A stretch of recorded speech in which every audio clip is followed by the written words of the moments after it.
عمرہ ادا کرنے کے بعد بال کاٹنے کا صحیح طریقہ عورتوں کے لیے کیا ہے؟ میرے بھائی، اگر عورت نے اپنے بالوں کی مینڈیاں بنائی ہوئی ہیں، مینڈیاں سمجھتے ہیں نا، اور لفظ کیا بولتے ہیں اس کے لیے جی؟ گتے، وہ تو پنجابی میں کہتے ہیں نا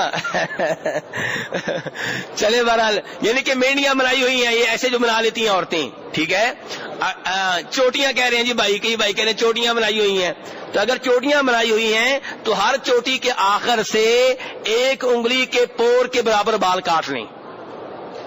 ہر چوٹی کے آخر سے، ہر مینڈی کے آخر سے انگلی کے پور کے برابر بال کاٹ لیں۔ اور یہ کہاں کاٹنے ہیں؟ سب کے سامنے کاٹنے ہیں نا، تاکہ کوئی شک نہ رہے جی جی، اور لوگوں کو گواہ نہیں بنانا۔ میرے بھائی، ہماری عورتیں بڑی، اللہ ان کو ہدایت دے، سب مردوں کے سامنے کاٹ رہی ہوتی ہیں، غلط ہے میرے بھائی۔ یا تو ان کا خاوند چادر سے پردہ کر دے، وہ کاٹ لیں، کوئی بات نہیں ادھر ہی، یا ہوٹل پہ جا کے کاٹ لیں، خیمے میں جا کے کاٹ لیں۔ سب کے سامنے بال ننگے کرنا یہ مناسب نہیں ہے، آپ عبادت میں ہیں، پردہ تو اس کے علاوہ بھی واجب ہے، اور یہاں پہ آپ عبادت کر رہی ہیں پھر بھی بال ننگے کر رہی ہیں، بال ننگے نہیں ہونے چاہیے عورت کے۔ اور بالوں کے معاملے میں پہلے بھی بتایا تھا، علماء کرام میں کوئی اختلاف نہیں ہے کہ عورت کے بال غیر مرد کو نظر نہیں آنے چاہیے۔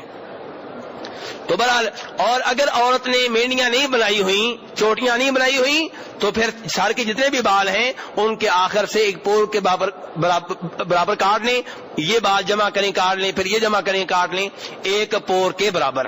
تو یہ ہے عورتوں کے بارے میں بال کاٹنا۔